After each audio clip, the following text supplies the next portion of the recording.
ಕಡಿಮೆ ಸಿಬಿಲ್ ಸ್ಕೋರ್ ನಿಂದ ಸಾಲ ಕ್ರೆಡಿಟ್ ಕಾರ್ಡ್ ಅಪ್ಲಿಕೇಶನ್ ರಿಜೆಕ್ಟ್ ಆಗ್ತಾ ಇದೆಯಾ? ಇನ್ ಮುಂದೆ ಆಗಲ್ಲ. SBM Z ಕ್ರೆಡಿಟ್ ಕಾರ್ಡ್ ಬಳಸಿ ಈಸಿಯಾಗಿ ಕ್ರೆಡಿಟ್ ಸ್ಕೋರ್ ಅನ್ನ 750 ಗಿಂತ ಜಾಸ್ತಿ ಮಾಡ್ಕೋಬಹುದು. ಇದೊಂದು FD ಆಧಾರಿತ ಕಾರ್ಡ್. UPI ಬಳಸಿ ಕ್ರೆಡಿಟ್ ಕಾರ್ಡ್ ಬ್ಯಾಲೆನ್ಸ್ ಅನ್ನ ಖರ್ಚು ಮಾಡಬಹುದು. FD ಗೆ RBI ಗ್ಯಾರಂಟಿಯೊಂದಿಗೆ 7% ಇಂಟ್ರೆಸ್ಟ್ ಕೂಡ ಸಿಗುತ್ತೆ. 30 ದಿನದಲ್ಲೇ ಕ್ರೆಡಿಟ್ ಸ್ಕೋರ್ ನಲ್ಲಿ ಇಂಪ್ರೂವ್ಮೆಂಟ್ ಕೂಡ ನೋಡಬಹುದು. ಡಿಸ್ಕ್ರಿಪ್ಷನ್ ಹಾಗೂ ಪಿನ್ ಕಾಮೆಂಟ್ ನಲ್ಲಿರೋ ಲಿಂಕ್ ಮೂಲಕ Z ಆಪ್ ಡೌನ್ಲೋಡ್ ಮಾಡಿ.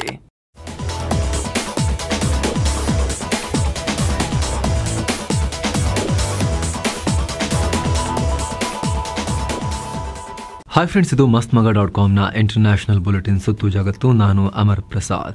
ಭಾರತ ನಡೆಸಿದ ಆಪರೇಷನ್ ಸಿಂಧೂರ್ಗೆ ಸಂಬಂಧಪಟ್ಟಂತೆ ಪಾಕಿಸ್ತಾನ ಸ್ಫೋಟಕ ಹೇಳಿಕೆ ಕೊಟ್ಟಿದೆ.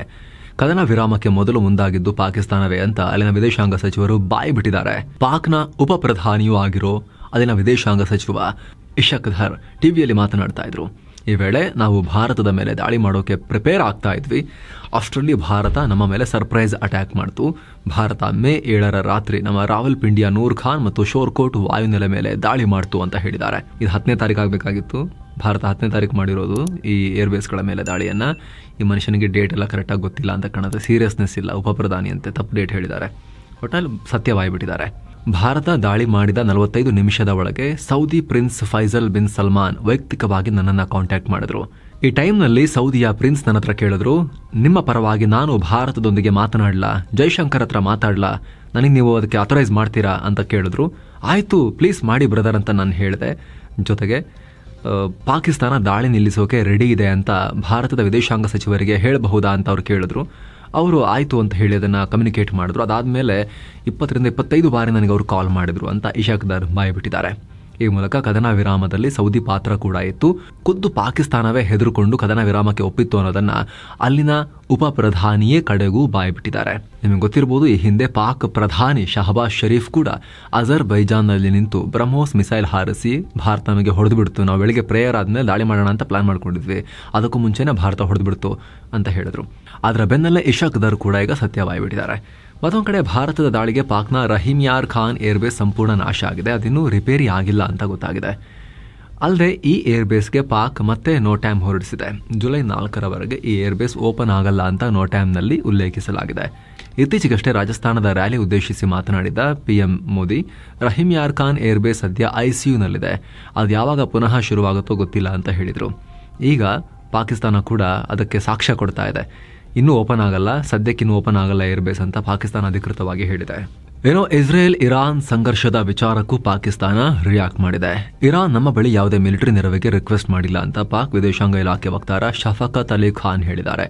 ವಿಶ್ವಸಂಸ್ಥೆಯ ಚಾರ್ಟರ್ ಪ್ರಕಾರ ಇರಾನ್ ತನ್ನನ್ನು ತಾನು ಸಂಪೂರ್ಣವಾಗಿ ರಕ್ಷಿಸಿಕೊಳ್ಳುವ ಹಕ್ಕನ್ನು ಹೊಂದಿದೆ. ಇರಾನ್ ವಿಚಾರದಲ್ಲಿ ಪಾಕ್ನ ನಿಲುವು ಸ್ಪಷ್ಟ ಮತ್ತು ಪಾರದರ್ಶಕವಾಗಿದೆ. ನಾವು ಇರಾನ್ಗೆ ಸಂಪೂರ್ಣ ನೈತಿಕ ಬೆಂಬಲವನ್ನು ಕೊಡ್ತೀವಿ ಅಂತ ಹೇಳಿದ್ದಾರೆ. ಸೇನಾ ಬೆಂಬಲ ಅಲ್ಲ. ಇಸ್ರೇಲ್ ದಾಳಿಯನ್ನು ತೀವ್ರವಾಗಿ ಖಂಡನೆ ಮಾಡ್ತೀವಿ ಅಂತ ಹೇಳಿದ್ದಾರೆ. ಸೇನಾ ನೆರವು ಅಲ್ಲ. ಇರಾನ್ ವಿರುದ್ಧದ ಇಸ್ರೇಲ್ ಆಕ್ರಮಣವನ್ನು 21 ಇಸ್ಲಾಮಿಕ್ ರಾಷ್ಟ್ರಗಳು ಜಂಟಿಯಾಗಿ ತಿರಸ್ಕರಿಸಿವೆ. ಇಸ್ರೇಲ್ನ ಕ್ರಮಗಳು ಅಂತಾರಾಷ್ಟ್ರೀಯ ಕಾನೂನು ಮತ್ತು ವಿಶ್ವಸಂಸ್ಥೆಯ ಚಾರ್ಟರ್ನ ಸ್ಪಷ್ಟ ಉಲ್ಲಂಘನೆ ಅಂತ ಕರೆದಿವೆ. ನಾವು ಕೂಡ ಟೀಕಿಸ್ತೀವಿ, ನೈತಿಕವಾಗಿ ನಿಂತ್ಕೊಂತೀವಿ, ಸಪೋರ್ಟ್ಗೆ ಖಂಡಿಸ್ತೀವಿ ಅಂತ ಹೇಳಿಕೆಯನ್ನು ಕೊಟ್ಟಿದ್ದಾರೆ. ಜೊತೆಗೆ ಇರಾನ್ ತನ್ನ ನಿರಾಶ್ರಿತರಿಗೆ ಆಶ್ರಯ ನೀಡಿ ಅಂತ ನಮ್ಮ ಬಳಿ ಮನವಿ ಮಾಡಿಲ್ಲ, ಅಥವಾ ಯಾವುದೇ ರೀತಿಯ ಸೇನಾ ನೆರವನ್ನು ಕೇಳಲಿಲ್ಲ ಅಂತ ಹೇಳಿದ್ದಾರೆ. ಇತ್ತೀಚೆಗಷ್ಟೇ ಇಸ್ರೇಲ್ ನಮ್ಮ ಮೇಲೆ ಅಣ್ವಸ್ತ್ರ ಹಾಕಿದ್ರೆ ಪಾಕಿಸ್ತಾನ ನಮ್ಮ ಪರವಾಗಿ ಬರುತ್ತೆ, ಇಸ್ರೇಲ್ ಮೇಲೆ ಪಾಕಿಸ್ತಾನ ಅಣ್ವಸ್ತ್ರ ಹಾಕುತ್ತೆ ಅಂತ ಇರಾನ್ ಹೇಳಿತ್ತು. ತಬ್ಬಿಬ್ಬಾಗಿ ಪಾಕಿಸ್ತಾನ ಇಲ್ಲ, ನಾವು ಹಂಗೆ ಹೇಳಲಿಲ್ಲ ಅಂತ ಹೇಳಿತ್ತು. ಈಗ ನೈತಿಕ ಬೆಂಬಲ ಅಷ್ಟೇ ಅಂತ ಹೇಳ್ತಾ ಇದೆ. ಮತ್ತೊಂದು ಕಡೆ ಇಸ್ರೇಲ್ ಸಂಘರ್ಷದಲ್ಲಿ ನಾವು ಇರಾನ್ಗೆ ಎಲ್ಲ ರೀತಿಯ ಸಪೋರ್ಟ್ ಮಾಡ್ತೀವಿ ಅಂತ ಹೆಜ್ಬುಲ್ಲಾ ನಾಯಕ ಶೇಖ್ ನಯೀಮ್ ಖಾಸೆಮ್ ಹೇಳಿದ್ದಾರೆ. ಅಲ್ಲದೆ ಇಸ್ರೇಲ್ ವಿರುದ್ಧ ಹೆಜ್ಬುಲ್ಲಾ ಗಟ್ಟಿಯಾಗಿ ನಿಲ್ಲುತ್ತೆ ಅಂತ ಹೇಳಿದ್ದಾರೆ. ಇದಕ್ಕೆ ಅಮೆರಿಕ ಕಡೆಯಿಂದ ರಿಯಾಕ್ಷನ್ ಬಂದಿದೆ. ಹೆಜ್ಬುಲ್ಲಾಗಳು ಇನ್ವಾಲ್ವ್ ಆಗೋದು ಅಂದರೆ ಅದಕ್ಕಿಂತ ಕೆಟ್ಟ ನಿರ್ಧಾರ ಇನ್ನೊಂದಿಲ್ಲ ಅಂತ ಅಮೆರಿಕ ಎಚ್ಚರಿಕೆ ಕೊಟ್ಟಿದೆ. ಇತ್ತ ಅಮೆರಿಕ ಯುದ್ಧಕ್ಕಿಳಿಯೋದಕ್ಕೆ ಸಂಬಂಧಪಟ್ಟಂತೆ Iran supreme leader Ayatollah Ali Khamenei react ಮಾಡಿದ್ದಾರೆ. ಇಸ್ರೇಲ್ ಯುದ್ಧಕ್ಕೆ ಅಮೆರಿಕ ಬರುತ್ತೆ ಅಂದರೆ ಅದು ಇಸ್ರೇಲ್ನ ದೌರ್ಬಲ್ಯವನ್ನು ತೋರಿಸುತ್ತೆ ಅಂತ ಹೇಳಿದ್ದಾರೆ. ಅಲ್ಲದೆ ಇರಾನಿಗರು ಭಯ ಪಡ್ತಿದ್ದಾರೆ ಅಂತ ಶತ್ರುಗಳಿಗೆ ಸ್ವಲ್ಪ ಗೊತ್ತಾದರೂ ಸಾಕು, ಅವರು ಅದನ್ನೇ ಅಡ್ವಾಂಟೇಜ್ ಆಗಿ ತಗೊಳ್ತಾರೆ. ಸೊ ಹಾಗೆ ಮಾಡೋಕೆ ಹೋಗಬಾರ್ದು, ವೀಕ್ನೆಸ್ ತೋರಿಸ್ಕೊಳ್ಬಾರ್ದು, ಧೈರ್ಯದಿಂದ ಇರಿ ಅಂತ ಕರೆ ಕೊಟ್ಟಿದ್ದಾರೆ.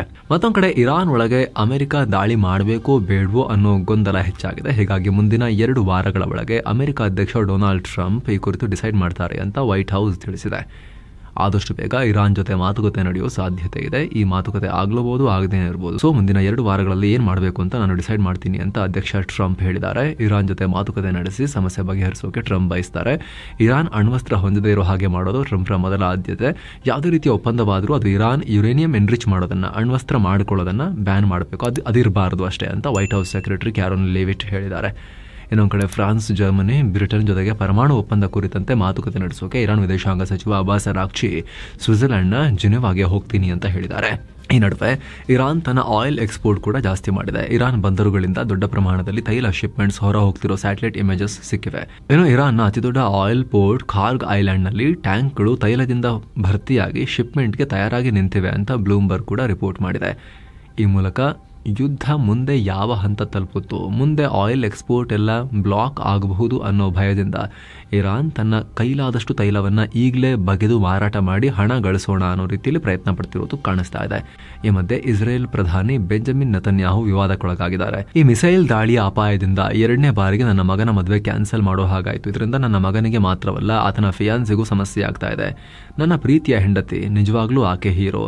ಯುದ್ಧದಿಂದ ನಮ್ಮ ಕುಟುಂಬಕ್ಕಾಗ್ತಿರೋ ಎಲ್ಲ ತೊಂದರೆಗಳನ್ನು ಅವಳು ಸಹಿಸಿಕೊಳ್ತಾ ಇದ್ದಾಳೆ ಅಂತ ಹೇಳಿದ್ದಾರೆ. ನೆತನ್ಯಾಹುರ ಈ ಹೇಳಿಕೆಗೆ ಸೋಷಿಯಲ್ ಮೀಡಿಯಾದಲ್ಲಿ ಟೀಕೆ ಬಂದಿದೆ. ಯುದ್ಧದಿಂದ ಇದುವರೆಗೆ 24 ಇಸ್ರೇಲಿ ಪ್ರಜೆಗಳು ಮೃತಪಟ್ಟಿದ್ದಾರೆ, ಹಲವರು ಗಾಯಗೊಂಡಿದ್ದಾರೆ. ನೆತನ್ಯಾಹುಗೆ ತಮ್ಮ ಫ್ಯಾಮಿಲಿಯ ಮದುವೆ ವಿಚಾರ ಇದೇ ಇಂಪಾರ್ಟೆಂಟಾ, ಇದನ್ನು ಹೇಳಬೇಕಾಗಿತ್ತಾ ಅಂತ ಆಕ್ರೋಶ ಹೊರಹಾಕಿದ್ದಾರೆ. ಏನು ಭಾರತದ ಆಪರೇಷನ್ ಸಿಂಧು ಮುಂದುವರೆದಿದೆ. ಈಗ ಆಲ್ರೆಡಿ ಇರಾನ್ನಲ್ಲಿರೋ ಭಾರತೀಯರನ್ನ ಸೇಫ್ ಆಗಿ ಕರೆತರೋ ಕೆಲಸ ನಡೀತಾ ಇದ್ದು, ಈಗ ಇಸ್ರೇಲ್ನಿಂದಲೂ ಭಾರತೀಯರನ್ನ ವಾಪಸ್ ಕರೆಸಿಕೊಳ್ಳಲಾಗ್ತಾ ಇದೆ. ಈ ಕುರಿತು ಭಾರತದ ವಿದೇಶಾಂಗ ಸಚಿವಾಲಯ ಮಾಹಿತಿ ಕೊಟ್ಟಿದೆ.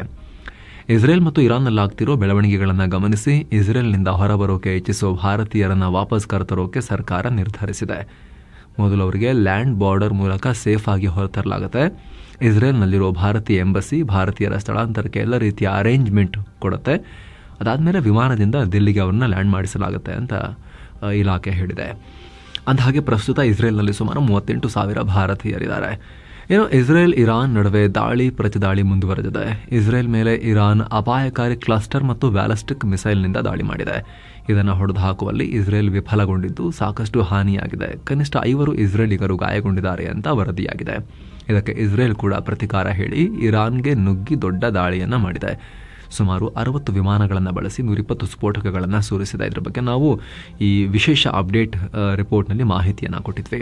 ಅದನ್ನ ಗಾಜಾದಲ್ಲೂ ಇಸ್ರೇಲ್ ತನ್ನ ದಾಳಿಯನ್ನು ಕಂಟಿನ್ಯೂ ಮಾಡಿದೆ. ಪರಿಣಾಮ ಇಸ್ರೇಲ್ ದಾಳಿಗೆ ಒಂದೇ ಸಲ 92 ಮಂದಿ ಪ್ಯಾಲೆಸ್ತೇನಿಗಳು ಪ್ರಾಣ ಕಳ್ಕೊಂಡಿದ್ದಾರೆ ಅಂತ ಹಮಾಸ್ ಆಡಳಿತ ಹೇಳಿದೆ. ಏನು ಇದೆಲ್ಲದರ ಮಧ್ಯೆ ಭಾರತ ಮತ್ತೊಂದು ಮೇಜರ್ ಸ್ಟೆಪ್ ಇಡೋಕೆ ಮುಂದಾಗಿದೆ. ರಕ್ಷಣಾ ಸಚಿವ ರಾಜನಾಥ್ ಸಿಂಗ್ ಚೀನಾ ಪ್ರವಾಸ ಕೈಗೊಳ್ತಾ ಇದ್ದಾರೆ. ಜೂನ್ 24-25ನೇ ತಾರೀಕು ಚೀನಾದಲ್ಲಿ ನಡೆಯಲಿರೋ Shanghai cooperation organisation defence ministers ಮೀಟಿಂಗ್ನಲ್ಲಿ ರಾಜನಾಥ್ ಸಿಂಗ್ ಪಾಲ್ಗೊಳ್ಳುತ್ತಾರೆ.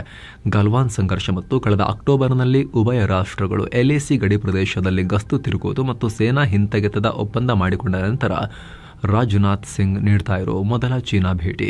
ಈ ಮೀಟಿಂಗ್ನ ಸೈಡ್ಲೈನ್ಸ್ನಲ್ಲಿ ರಾಜನಾಥ್ ಸಿಂಗ್ ಚೀನಾ ರಕ್ಷಣಾ ಸಚಿವ ಅಡ್ಮಿರಲ್ ಡಾಂಗ್ ಜುನ್ ಜೊತೆಗೆ ದ್ವಿಪಕ್ಷೀಯ ಮಾತುಕತೆ ನಡೆಸ್ತಾರೆ ಮತ್ತು ಕೈಲಾಸ ಮಾನಸ್ ಸರೋವರ ಯಾತ್ರೆ ಬಗ್ಗೆ ರಿವ್ಯೂ ಮಾಡೋದು, 2 ರಾಷ್ಟ್ರಗಳ ನಡುವೆ ನೇರ ವಿಮಾನಯಾನ ಪುನರಾರಂಭಿಸೋ ಬಗ್ಗೆ ಡಿಸ್ಕಸ್ ಮಾಡೋ ಸಾಧ್ಯತೆ ಇದೆ. ಆಪರೇಷನ್ ಸಿಂಧೂರ್ ಮತ್ತು ಈಗ ಅಮೆರಿಕ ಜೊತೆಗಿನ ಮುನಿಸಿನ ನಡುವೆ ಈ ಭೇಟಿ ಮಹತ್ವ ಪಡ್ಕೊಳ್ತಾ ಇದೆ. ಇನ್ನು ಭಾರತದ ಬಹುಬೇಡಿಕೆಯ ಪಿನಾಕ ಮಲ್ಟಿ ಬ್ಯಾರಲ್ ರಾಕೆಟ್ ಲಾಂಚರ್ಗೆ ಸಂಬಂಧಪಟ್ಟಂತೆ DRDO ದೊಡ್ಡ ಯೋಜನೆಗೆ ಕೈ ಹಾಕ್ತಾ ಇದೆ. ಶೀಘ್ರದಲ್ಲಿ ಈ ಪಿನಾಕಾದ ಹೊಸ ವೇರಿಯಂಟ್ಗಳನ್ನು, ಲಾಂಗ್ ರೇಂಜ್ ವೇರಿಯಂಟ್ಗಳನ್ನು ಮ್ಯಾನುಫ್ಯಾಕ್ಚರ್ ಮಾಡ್ತಾರೆ. 120 ಕಿಲೋಮೀಟರ್ನಿಂದ 300 ಕಿಲೋಮೀಟರ್ವರೆಗೆ ಪಿನಾಕಾದ ರೇಂಜ್ ಹೆಚ್ಚಿಸೋಕೆ DRDO ತಯಾರಿ ನಡೆಸ್ತಾ ಇದೆ. ಈ ಹೊಸ ವೇರಿಯಂಟ್ಗಳು ಮುಂದಿನ 3 ರಿಂದ 5 ವರ್ಷದಲ್ಲಿ ಭಾರತೀಯ ಸೇನೆಗೆ ನಿಯೋಜನೆ ಆಗಲಿವೆ ಅಂತ DRDO ಚೇರ್ಮನ್ ಸಮೀರ್ ಕಾಮತ್ ಹೇಳಿದ್ದಾರೆ. ಅಂದಹಾಗೆ ಈ ಪಿನಾಕ ಸಿಸ್ಟಮ್ ಎಲ್ಲ ಹವಾಮಾನದಲ್ಲೂ ಕೆಲಸ ಮಾಡೋ ರಾಕೆಟ್ ಆರ್ಟಿಲರಿ ವೆಪನ್. ಸದ್ಯ ಭಾರತೀಯ ಸೇನೆಯಲ್ಲಿ ಪಿನಾಕಾದ ಹಲವು ವೇರಿಯಂಟ್ಗಳನ್ನು ಯೂಸ್ ಮಾಡಲಾಗ್ತಿದೆ. ಆರ್ಮೇನಿಯಾ ಕೂಡ ಭಾರತದ ಪಿನಾಕ ಸಿಸ್ಟಮ್ಸ್ ಅನ್ನು ಖರೀದಿ ಮಾಡಿದೆ. ಇನ್ನು DRDO ಗೈಡೆಡ್ ಪಿನಾಕ ಸಿಸ್ಟಮ್ನ ಟ್ರಯಲ್ಗಳನ್ನು ಕೂಡ ಕಂಪ್ಲೀಟ್ ಮಾಡಿದೆ.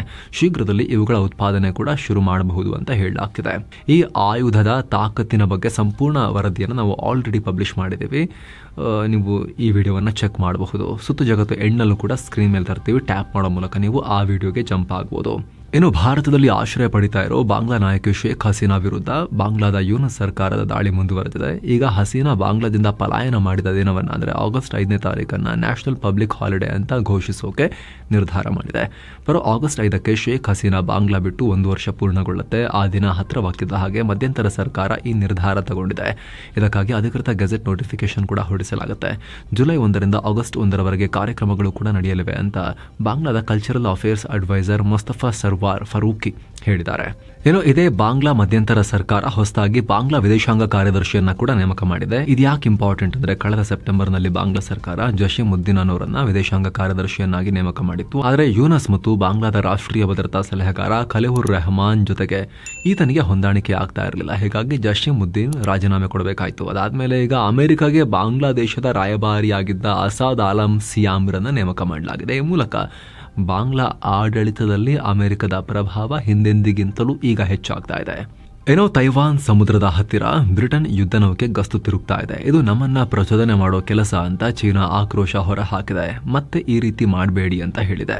ಏನೋ ದಿಲ್ಲಿ ಮೂಲದ ವಿದ್ಯಾರ್ಥಿನಿಯೊಬ್ಬರು ಕೆನಡಾದಲ್ಲಿ ಅನುಮಾನಾಸ್ಪದವಾಗಿ ಪ್ರಾಣ ಕಳ್ಕೊಂಡಿದ್ದಾರೆ. ಇವ್ರನ್ನ ತಾನ್ಯಾ ತ್ಯಾಗಿ ಅಂತ ಗುರುತಿಸಲಾಗಿದೆ. ಇವರು ಕೆನಡಾದ ಕ್ಯಾಲ್ಗರಿ ಯೂನಿವರ್ಸಿಟಿಯಲ್ಲಿ ಸ್ಟಡಿ ಮಾಡ್ತಾ ಇದ್ರು. ಸದ್ಯ ಇವರ ಸಾವಿಗೆ ಸ್ಪಷ್ಟ ಕಾರಣ ತಿಳಿದು ಬಂದಿಲ್ಲ.